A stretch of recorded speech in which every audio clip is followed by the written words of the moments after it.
Take Alan Turing, for example, one of the greatest mathematicians and computer scientists the world has ever known. Despite all the magnificent work and research that he performed in those fields, and despite being something of a genius, recently his biography has been more politicized to the point of making him famous rather than for his achievement, scientific achievement, but more as a spokesman or bastion for the nascent gay community during the wartime, for being allegedly gay. There's no actual strong evidence that he was gay, might I add, although the history, they're trying to change that now. If you check the details surrounding his death, leading up to it, he was caught up in a very bizarre situation, a very absurd and strange situation, which seems quite obviously pre-calculated and planned by whoever orchestrated the event. So it happens, Alan Turing called the police to his home because there was a break-in. There were some robbers who tried to steal things from his house. But upon the arrival of the police, they weren't really particularly interested about the break-in, in so much as he had a male friend over in the house at the time with him. And so from this, they managed to deduce somehow that Turing was in fact a homosexual, and so they prosecuted him, as it was law at the time that you could prosecute someone for being homosexual. So I don't know how they managed to infer from the fact that he had a male friend at his house this made him gay, but let's just give the police the benefit of the doubt and say, even if he was gay, this was quite a strange way to interpret the events. That he'd just been the victim of a robbery, but now he's the person being accused. So when he's taken to court, he's given two options basically. One is to go to jail. Now, could you imagine Alan Turing, the computer scientist and mathematician, being accused of homosexual crimes and going to jail? He'd never make it. He'd be beaten severely every day without any way of defending himself. That's quite an impossible option for him, at least. The other option he was given was to take early hormone replacement therapy, which would in fact totally take away his testosterone, change his hormonal balance into being more feminine. The seeming rationale or justification for this was to stop him being gay or whatever, but I don't even know why that medication would do that. In fact, if anything, it would probably make him more gay, but there you go. So, he agrees to take the medication, and later it's claimed he commits suicide.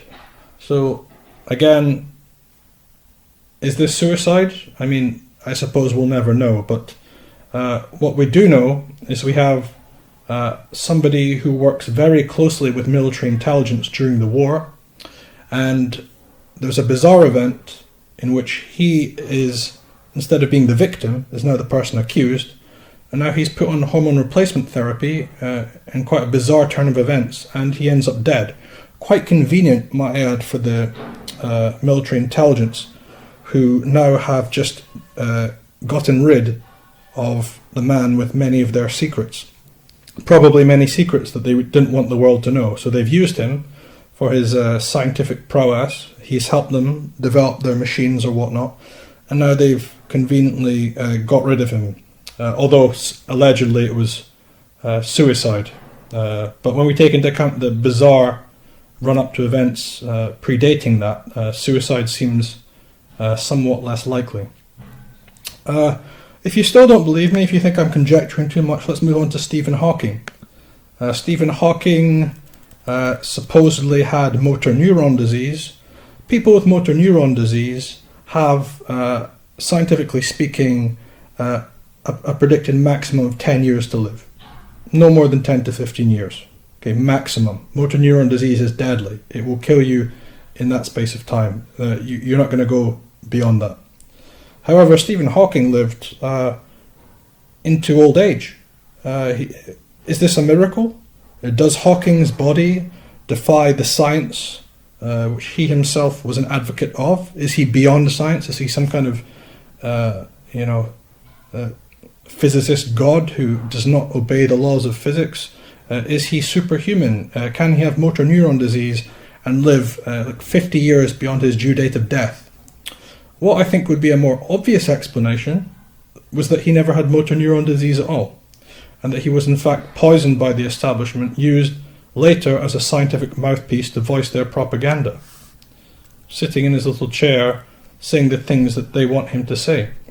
And of course, who would dispute otherwise? People would trust him because he was respected in his youth as a scientist, and now nobody can really ascertain for certain whether the opinions coming from this paraplegic man are in fact, sorry, not paraplegic, but this man sitting in the chair are in fact legitimate or not. Take for example Hawking's comments a few years before his death regarding suicide. He's lobbying, he's advocating for the right to assisted suicide, that people should be able to kill themselves. I find this highly suspicious, that a man who had fought death and fought his condition for all those years would at the same time be seeming to contradict his own condition by lobbying for assisted suicide. This would be somewhat disrespectful to oneself, no?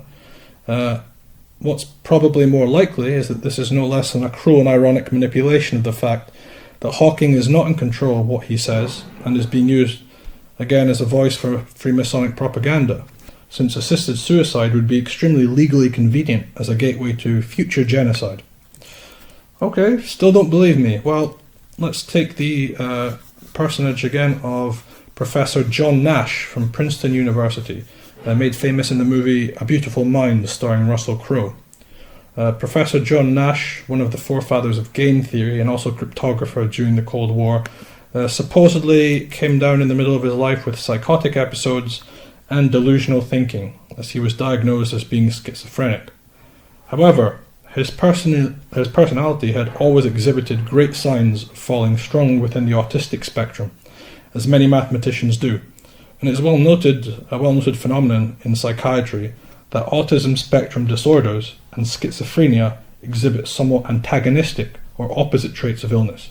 That is to say, the mind moves in one of two vectors. You can become either schizophrenic, in which you have absolutely no attention span and lack clarity and precision, or you can move in the opposite vector, which is in the direction of autism, whereby you have in a sense too much narrowly focused attention and become rigorously logical to the point of insensitivity. To say therefore that someone was both autistically inclined and then later became schizophrenic would be virtually impossible.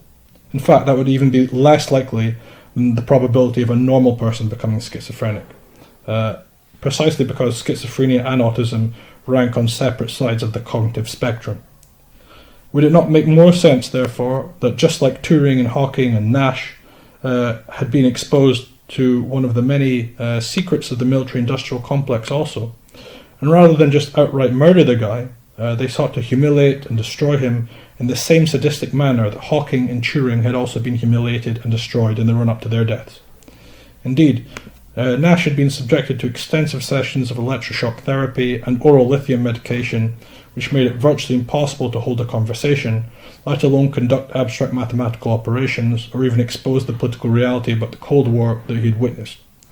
The reality that America and Russia alike were in fact both controlled by communists, and have been since World War II, and that the world is now completely under the propaganda and control of a communist military-industrial complex, with John F. Kennedy and Eisenhower, presidents with a remnant of conscience and morality remaining, tried to warn us about. Another less-known example from 2003 is the British story of Professor David Kelly. David Kelly was a nuclear weapons scientist who worked closely with MI6. After exposing the truth that Saddam Hussein did not hold nuclear weapons capabilities in Iraq, he was called to testify in front of Parliament and then mysteriously died shortly after in an alleged suicide. So you can say, all right, I'm conjecturing. I would be on your side. I would be quite in agreement if I only had one case study and that was it. But you've got to start thinking like the police think. You've got to stop thinking like a sheep, and you've got to realise that when we're dealing with crimes, and I'm not talking about conspiracy in a literary sense, I'm talking about in a legal sense. If you are a legal team and you are trying to construct a conspiracy or prove a conspiracy which is a legal offence, then the way in which you go about doing so is by building patterns and habitual forms of movement and behaviour. So if this was just one remote case study, you'd say, okay, there's no proof for that, that's mere conjecture. But we can a posteriori infer the probability that something very strange has gone on here by the sheer amount of case studies which follow the similar pattern of a mathematician or scientist working high up in the military-industrial complex, working alongside with highly confidential information, followed by some kind of humiliating medical treatment that they must undergo, and then followed by some kind of erroneous suicide or death which seems unrelated. I'll leave you to put the pieces of the puzzle together. So, I mean, are we simply to believe that all these scientists and great minds who worked closely with the world governments died, as we are told? Or does it make considerably more sense to realise that there is an obvious pattern concerning the abuse of scientists by the military-industrial complex, which use their genius and then sadistically dispose of them, laughing to themselves as they go that they've managed to outsmart the smartest, with a perverse sense of narcissistic pride in having done so? If the old world order had continued, such men would be conferred upon not as doctors of philosophy, but as doctors of the church, and their genius could be used for the building up of society based on selfless love and not on selfish avarice, perversion, competition, and death.